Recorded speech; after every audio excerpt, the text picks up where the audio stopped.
inicialmente, né, bom, a gente vê uma economia de serviços, né, e aí são comentários nossos, uma economia de serviços muito forte dos Estados Unidos, e por algum motivo, que depois até posso comentar no final, por algum motivo a gente não vê ele desacelerando conforme a taxa, conforme o Fed vai subindo a sua taxa de juros. Então está muito resiliente a taxa de juros.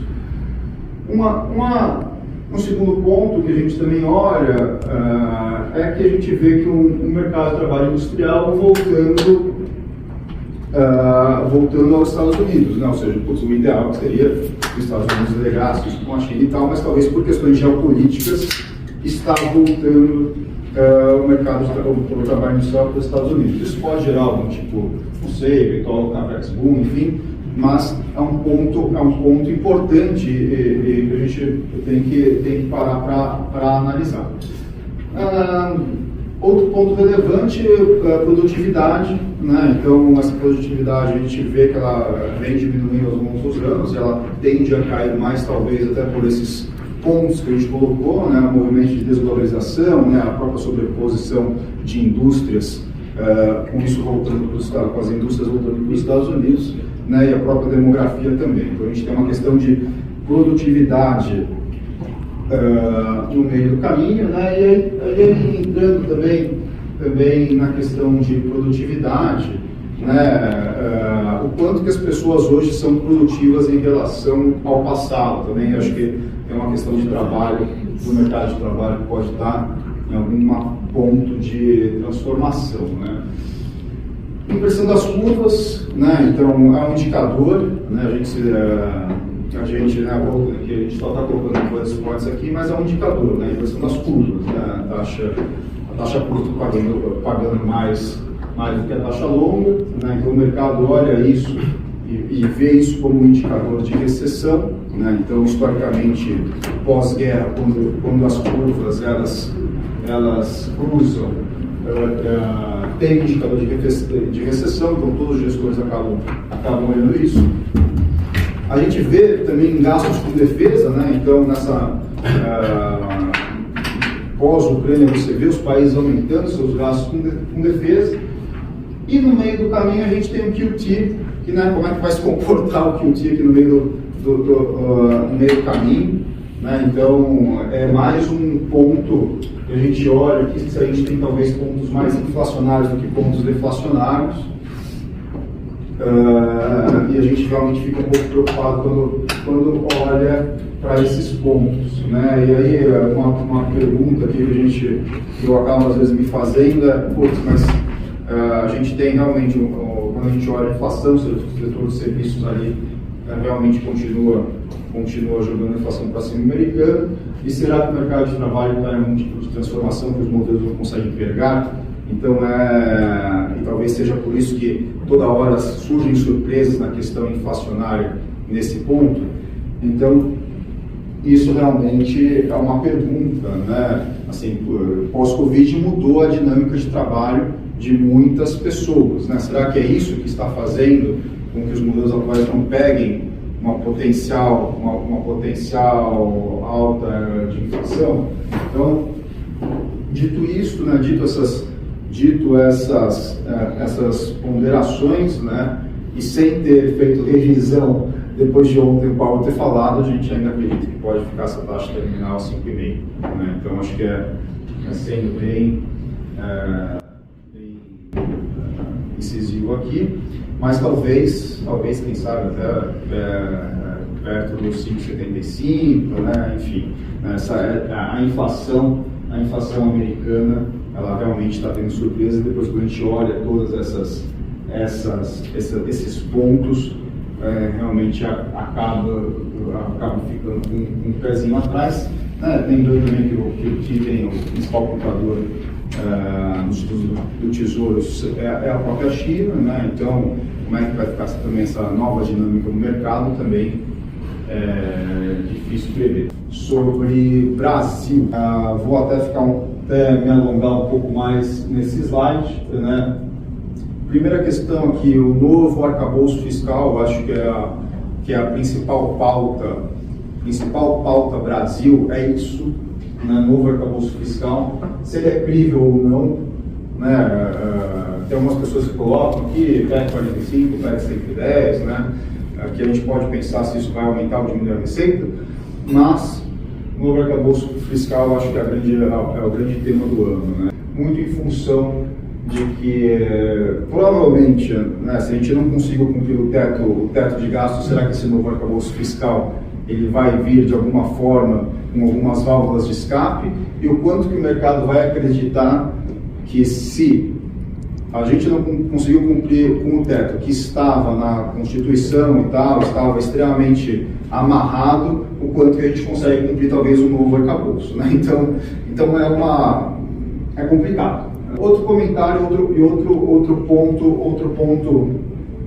outro ponto relativamente importante na nossa economia política, né? Ou seja, a gente teve ruídos políticos no começo deste ano, né? Incrivelmente, né? Independência do Banco Central, depois fala sobre metas de inflação. Então, no meu parecer, quando eu olho, né, eu vejo um Roberto Campos, onde, né, era de um governo passado e entra num novo governo, parece que ele está invadindo, acho que pelo menos a ala do governo acha isso, fala, não, esse cara quer resquício do governo passado, né? Se houve alguma forma de repente queimá-lo, alguma coisa nesse sentido, né? Eu particularmente acho que é um profissional apartidário que cumpriu muito bem a sua função, mesmo, né, alguns gestores criticam ele que baixou a taxa de juros, mas espera lá, né, assim, vamos lá, o mundo inteiro abaixou, ninguém sabia o que estava acontecendo, né, então eu não coloco críticas a ele, né, em função da queda de juros passada, mas eu realmente entendo que é um profissional apartidário que está tentando fazer o seu melhor para o país, né? Só que está tendo um teste político que anteriormente não estava tendo, né? Ou seja, o ambiente político está testando, não sei se é a paciência dele ou qualquer outra coisa, mas você vê que está tendo testes políticos ali. Aumento de receita, né? Então, será que a gente vai conseguir aumentar? Se a gente não conseguir controlar a despesa, vai aumentar a receita? É um ponto que o governo vai ter que responder para o mercado se a gente quiser realmente tentar baixar a taxa Selic, né? Então, do meu ponto de vista, se você quer tentar abaixar a taxa Selic, você precisa controlar os gastos e tentar aumentar a receita. Aumentar a receita é muito complicado no nosso país, né? Não sei se vai vir alguma novidade dessas PECs, né? Porém, controlar os gastos é relativamente importante junto ao novo arcabouço fiscal, como o governo vai conseguir fazer isso, sendo que não conseguiu cumprir. Outra pergunta, né? O controle das despesas promove de fato uma queda de taxa de juros, né? Assim, vamos lá, né? Será que o mercado vai de fato comprar essa tese? Não sei se vai de fato, a gente pode mostrar, mas aí o mercado vai falar, putz, mas cara, vocês não conseguiram cumprir atrás, vocês não conseguiram cumprir a nova, que é mais frouxa do que a que estava anteriormente. Será que o mercado compra essa tese? Né? Acho que é isso, né? A gente está criando um novo arcabouço fiscal, né? Colocando PECs, né? Mas uma perspectiva que socorra, mas eventualmente o mercado talvez não compra essa tese. E uma outra coisa que eu me pergunto, né? Que aí você pode envolver um pouco de carry trade no meio, enfim, mas a questão aqui é a seguinte, né? Se a gente olha para o passado, a gente vê que, não, legal, a gente colocou lá o teto de gastos, reforma da Previdência, né, mostrou para o mercado que a gente ia respeitar esse teto, e aí mostrou uma previsibilidade para o mercado, e o mercado começou a entender que o Brasil estava arrumando a casa, mesmo com déficits, né? Então, o governo Temer apresenta déficits no seu governo, mas a taxa de começa a cair, mesmo com déficits, justamente porque o mercado entende que a gente consegue controlar a taxa de juros e a gente vai surfar um impacto com um dia ser superavitário. E então você tem isso, né? O governo mostrando que a gente consegue controlar a taxa de juros, e aí essa taxa caindo. Só que a gente fez isso, né? E essa taxa caiu num ambiente onde mundialmente as taxas mundiais estavam baixas. Então acho que isso é um ponto relevante, né? Quando a nossa taxa ela começa a cair do governo Temer em diante, até se não me engano, até o Bolsonaro entrar ali, o Bolsonaro em 2019 acho que estava 6,5, alguma coisa nesse sentido, que a gente sai de 14 para 6, 7, mundialmente as taxas estavam baixas. Será que agora, com mundialmente as taxas altas, mesmo a gente colocando um novo arcabouço fiscal, mesmo mostrando que nós seremos fiscalmente responsáveis, mesmo mostrando que talvez a gente tenha um aumento de receita, será que mesmo assim a taxa de fora não consegue influir, não vai de alguma forma não permitir com que a gente abaixe a taxa em função daquilo que está sendo praticado lá fora? Dito isto, né, não sei se a gente vai, eu particularmente não acredito em corte de queda de taxa de juros, né? Provavelmente acredito numa manutenção da taxa até 75. Agora, né, voltando, né, eu também não acredito, não acho que a gente tenha um banco central que queira prejudicar a renda. Aí tem uma outra tese. Não, mas se essa taxa ficar durante muito tempo, as famílias estão endividadas, não vão conseguir, vai ter um custo social, né? Mas eu entendo que você tem duas pontas, né? Ou você deixa isso restritivo e ao mesmo tempo as famílias ficam endividadas, ou elas se endividam por um outro caminho que seria a inflação. Então não tem muitos caminhos, né? Ou é isso ou inflação. No cenário atual de alocação, né? Bom, para nós, no cenário internacional, né, deve-se rondar aí de 5,5 a 6, né, a taxa de juros, né? E aí, na verdade, eu tenho um pouco mais de como é que você, talvez não seja um pouco mais pessimista, mas eu realmente não acredito, eu acredito que isso se permaneie um pouco mais ao longo do tempo, tá? Então eu realmente não acredito em cortes de juros em 2024, não acredito que isso venha a acontecer, né? Eu acredito que a gente realmente, essa taxa tem um pouco mais alongada ao longo do tempo, em função dos pontos comentados anteriormente, né? Não só a questão da produtividade, mercado de trabalho em mudança, serviços extremamente resilientes à inflação, né? Então eu realmente entendo que essa taxa ela talvez se permaneça aí pelos próximos 1, 2 anos, né? A gente não viu isso, mas infelizmente não viu isso recentemente, né? Nos últimos 14 anos, né? Mas isso não quer dizer que a gente não viu que não possa acontecer novamente. E uma inflação americana estabilizada aí perto dos 3%, né? E aí, colocando nossa visão de alocação internacional em renda fixa e bolsa, né? Eu acredito no seguinte, né? É óbvio que se a gente entende que as taxas de juros americanas elas vão avançar um pouco mais do que está previsto, né? Depois de ontem a declaração do Powell mostra isso, né? A gente tem alguns spreads de títulos já caindo na marcação ao mercado, né? É natural que a curva ela vá abrir um pouco, né? Então, porém, mesmo com a curva abrindo, né, é muito difícil a gente acertar o timing de colocar e de se expor. Eu acho que na verdade aqui não é se tem que se expor, eu acho que tem que sim se expor, né, em algum mecanismo internacional, em dólar principalmente, mas o timing disso vai ser muito difícil a gente tem que conseguir acertar o timing disso, né, mesmo por questões aí de aberturas na curva. Mas eu realmente acredito que a gente tem que se expor de alguma forma, né, principalmente em renda fixa, principalmente em bons, né, obviamente não reteados, né. E por que eu realmente acredito que a gente tem que se expor em alguma parte no internacional, porque a gente tem um risco, talvez, que ele é um risco, talvez, do local, muito complexo, que a gente não consegue projetar ele em modelagem, que é o risco político, né?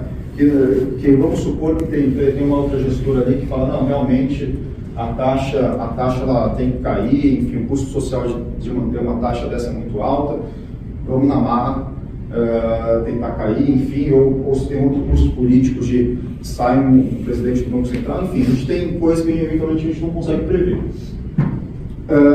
Dito isto, eu acho que o câmbio, ele talvez não se cure dos patamares atuais, né? E aí esse câmbio ele vai para frente. Tá? Então a gente tem um risco cambial complexo aí no meio do caminho, né? Eu acredito que uma taxa Selic caindo na marra, a gente vai ter em alguns indicadores ele tende a ter uma válvula de escape, essa válvula de escape é o câmbio. Então eu acho que essa seria a minha tese, tá? Então não é se tem que se expor ou não, é mais ou menos o time de fazer isso, né? Muito em função do nosso risco local, né? E aí entrando um pouco mais do risco local, né? A gente comentei aqui em relação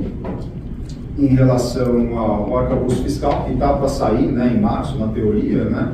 Então, que vai provavelmente ditar as expectativas de inflação, pelo menos num curto prazo, né? O mercado vai talvez olhar isso e falar, puta, legal, gostei e tal, talvez num curtíssimo prazo as taxas venham a cair, depois vai tentar, bom, mas peraí, será que a gente consegue de fato, eles vão conseguir de fato cumprir isso? Então, realmente tem que analisar com muito cuidado. E aí, falando um pouquinho de comentário de títulos pós-fixados e inflação em pré, né, eu particularmente, dado o risco político, dado o risco de um novo arcabouço fiscal, dado um risco de interferências na independência do Banco Central, eu particularmente não vejo ainda muita alocação em pré neste momento, apesar de a pré estar pagando juros altíssimos, né? Mas eu ainda estou um pouco reticente, provavelmente pode ser que eu mude essa minha opinião após uma colocação no arcabouço fiscal, mas eu ainda estou muito reticente em relação à pré, muito mais enviesado no pós-fixado, né? E eventualmente no título de inflação, mas é óbvio, né? Esse título de inflação a longa pagando 6,5, né, pode ficar mais caro ainda, né? Faz tempo que a gente não viu um IPCA, uma NTNB pagando 6,5, mas se acontecer algo que o mercado não acredite em relação às novas políticas, pode ser que pague até mais. Bom, em relação a crédito privado, né? Crédito privado, a gente teve esse evento nas Americanas, esse evento na Light. Talvez possa ter contaminado alguns outros pares com um bom grau de investimento, mas a gente vê que houve o spread, um aumento no prêmio em relação a esses eventos, né? Não acredito que o mercado esteja contaminado, né? Eu realmente acredito que sejam coisas mais pontuais, porém eu também tenho um pouco de pé atrás até o prêmio disso versus o título público, então eu realmente também tenho um pouco de pé atrás em relação a créditos privados, e aí obviamente com a diligência de vocês aí analisarem isso muito carinho. Exposição aí ações, né? Bom, realmente o custo de manter ações na carteira ele é um custo alto, né, em relação a duas questões, né? Ou seja, ao que se paga de prêmio em relação ao pós-fixado e ao próprio custo das empresas, né? Então são duplamente impactadas. Não vejo um mercado acionário realmente indo muito para frente nesse próximo ano, né? Então, as posições que eventualmente serão feitas em ações, do meu ponto de vista, têm que ser reduzidas em setores e empresas muito específicas, né? Então, vai ter que, de fato, fazer um stock picking muito diligente em relação a isso. E câmbio, né? Coisa que ninguém gosta de comentar, mas eu vou dar o meu palpite aqui. Em relação a câmbio, eu realmente acho que quando a gente olha o mercado lá fora, as taxas altas, né, nosso mercado interno querendo eventualmente baixar na marra, custo político em cima disso, eu realmente acho que em algum momento esse câmbio ele pode ir mais para frente. E aí por isso que realmente ter posições eventualmente em renda fixa não hedgeadas lá fora pode ser legal, porque eu vejo um risco muito grande de você não ter uma exposição minimamente dolarizada.